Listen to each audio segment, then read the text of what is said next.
こんにちは、ゆうかです。今私は羽田空港にいます。羽田空港にずっと気になってたホテルがあって、ファーストキャビンターミナル1っていうホテルなんですけど、今日はそのホテルに泊まってみようと思います。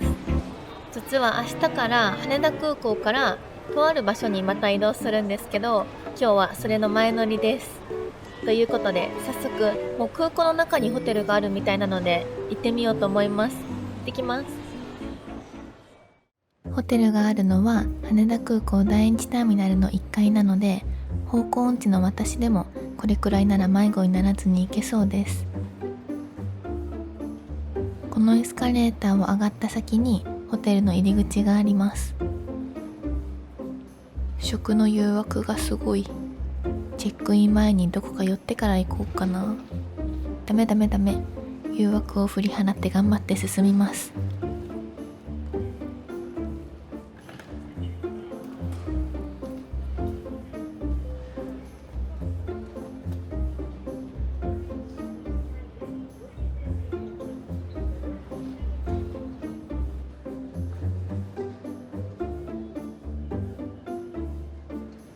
1階に上がってファーストキャビン羽田が見えてきました。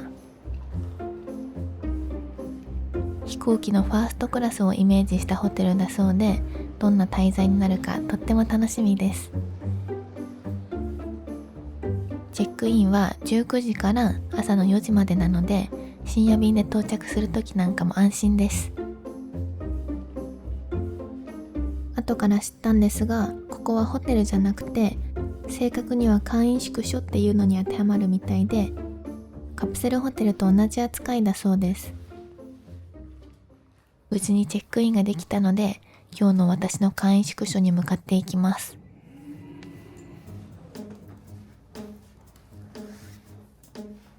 館内は男性と女性エリアが分かれていて、カードキーで入室できる感じになってました。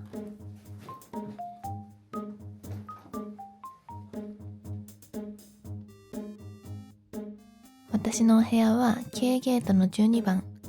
空港の中に空港があるみたいで面白い。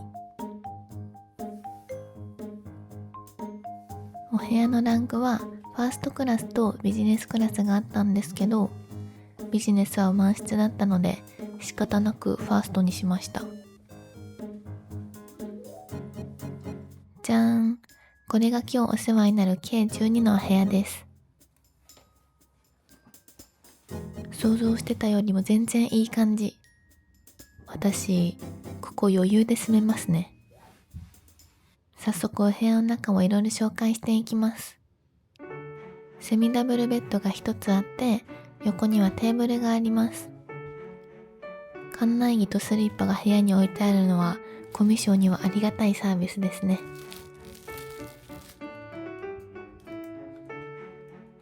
32インチの大きなテレビもあります。テーブルの上には照明のスイッチとコンセントとランポートが一つずつありました。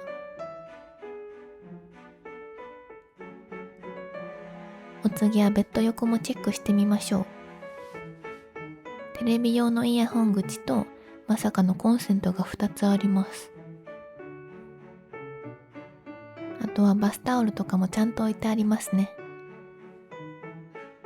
部屋には鍵がないので、貴重品はベッド下の鍵付きの引き出しにしまう感じになってます。ここだけ1個注意ポイントですね。部屋の紹介はだいたいこんな感じです。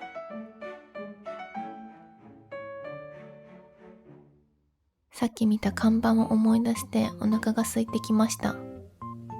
あ、そうだ。外出は OK で門限もないみたいなので、羽田空港のレストランに夜ご飯を食べに行こうと思います。お腹いっぱいで動けなくなる前に館内を紹介してから行こうかな。気になるところがいろいろあるので、早速探検していきます。フロント前にはアメニティが置いてあって、必要なものを自分で持っていくスタイルです。奥の廊下を進むと、なんと大浴場まであるそうです。中は意外とコンパクトな感じですね。他にも有料ですがコインランドリーがあったり、部屋の中だと声が響いちゃうので通話ブースがあったり、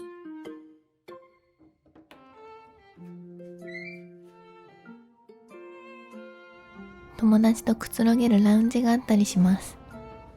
まあ私は一人だけど。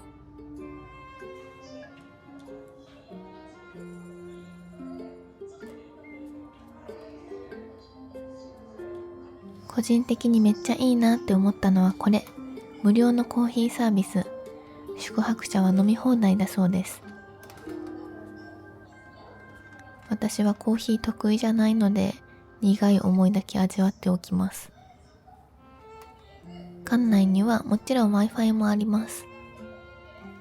ラウンジの奥には自販機コーナーがあって、軽食とかアイスが売ってました。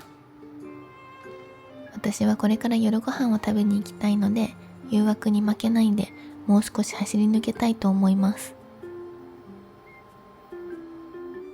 ラウンジのモニターには飛行機の情報が出てて、これもすごく便利だなって思いました。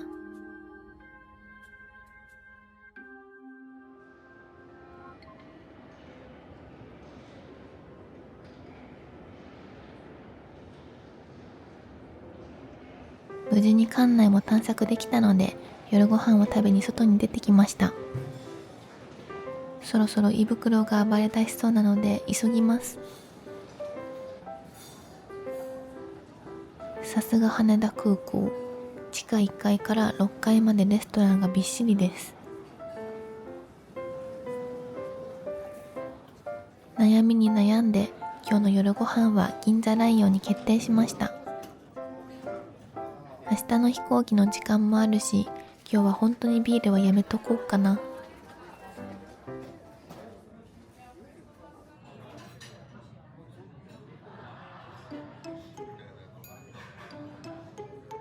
とりあえず乾杯。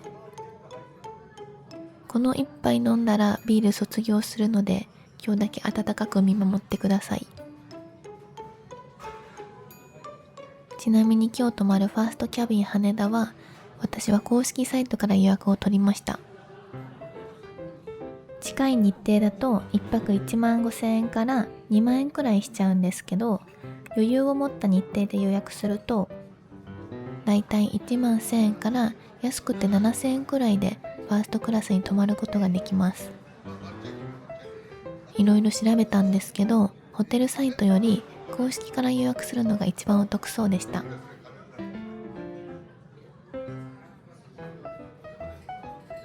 それではお待ちかねのお肉いただきます。画面越しでもよかったら一口あげます。やっぱりあげません。空港でよく食う子なので私が全部食べます。美味しすぎてダジャレ思いついちゃいました。副操縦士は副操縦士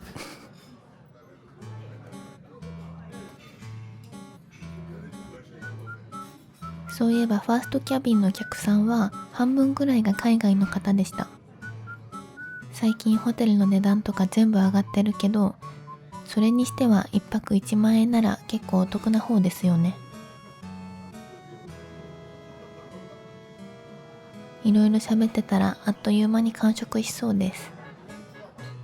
あと3皿くらい余裕で食べれそうだけど、ホテルより高くつきそうなので我慢します。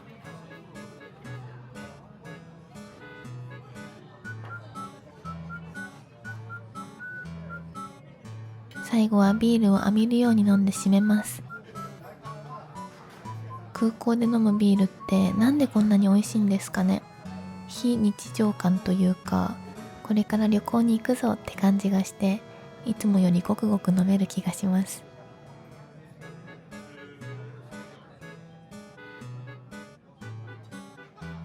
ごちそうさまでした。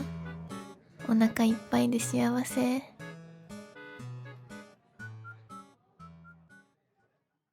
レストランの外にエアローソンがあったので、食後のデザートを買って帰りたいと思います。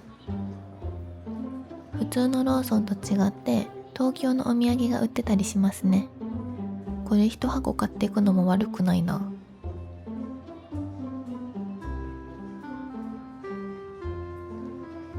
デザートに何を積もるか真剣に考えてる表情。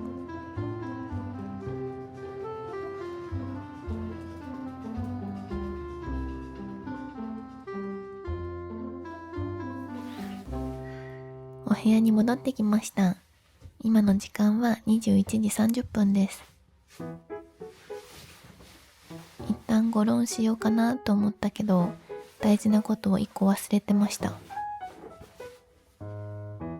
せっかくなので館内着に着替えてみようと思います。じゃーん、着替えてみました。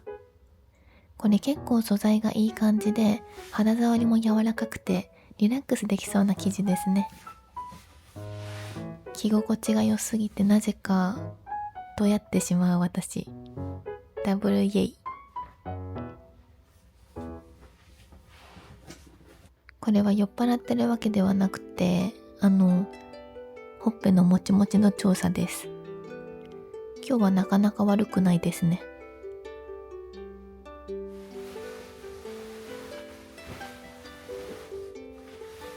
そういえばテレビ用のイヤホンもちゃんと用意されてました。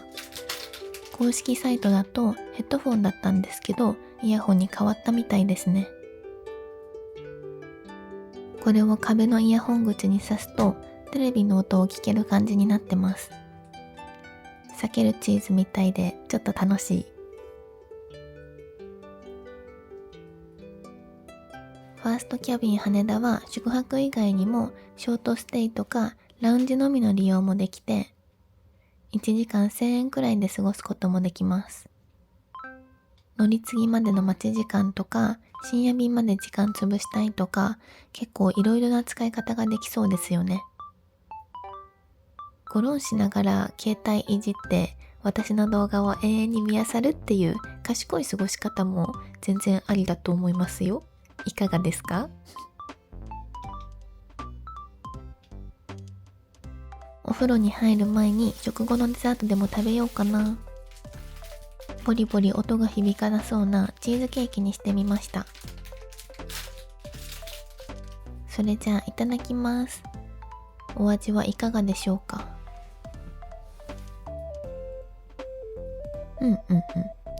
こりゃ美味しいですね。美味しいスイーツと広々した個室、控えめに言って天国です。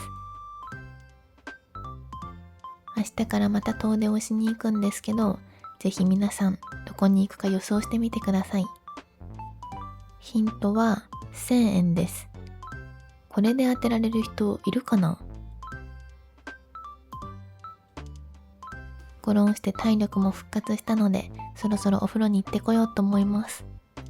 行ってきます。お風呂に向かう途中にもう一つ別のラウンジを発見しました。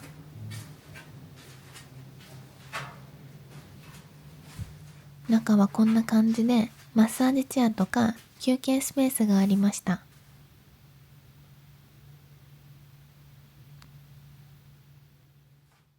お風呂から上がってお部屋に戻ってきました。大浴場は人も少なくていい感じでした。明日のチェックアウトは10時なので、そろそろ寝たいと思います。それじゃあ、おやすみなさい。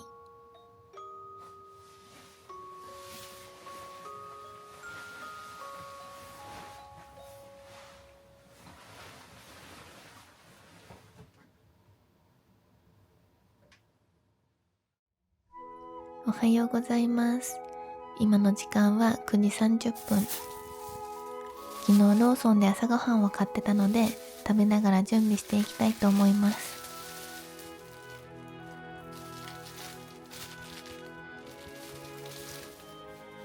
昨日の夜思ったのは、やっぱり仕切りがカーテンなので、周りの音とかが結構聞こえて、朝は携帯のアラーム音とか、スーツケースを開ける音とかは丸聞こえでしたね。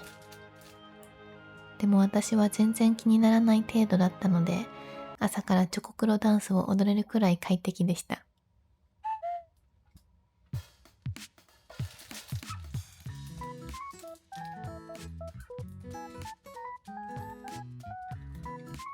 ごちそうさまでした。そろそろこの館内着ともお別れです。じゃーん。今日のお洋服はこんな感じです。テーマは服装中止。なんてやってる時間はないので、そろそろチェックアウトは済ませてきます。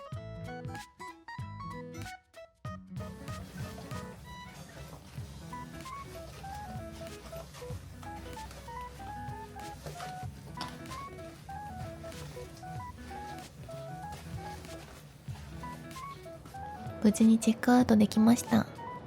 今日は実は羽田空港にあるとある場所に行きたいので、これから向かっていきます。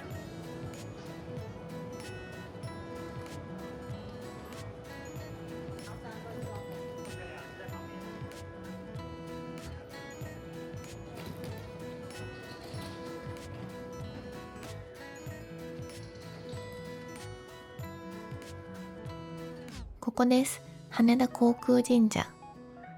今日からの遠出と空の安全をお祈りしに来ました。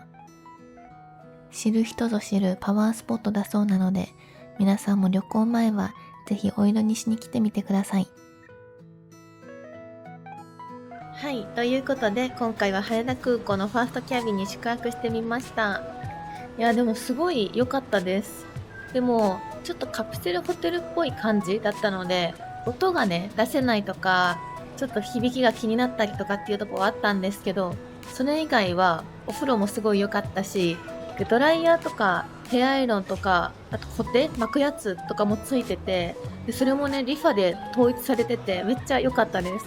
それ使ったんだけどめっちゃサラサラになりましたということで皆さんも気になったらぜひ宿泊してみてください。なんかチェックインの時間も19時から朝方の4時までやってるらしいので、深夜便を利用する方とか、あと早朝始発で行っても間に合わない人とかにすごいぴったりだなって思いました。ということで今日も最後まで見てくれてありがとうございました。この動画が良かったらチャンネル登録とコメントと高評価お待ちしてます。じゃあバイバーイ。変わるところに行ってきます。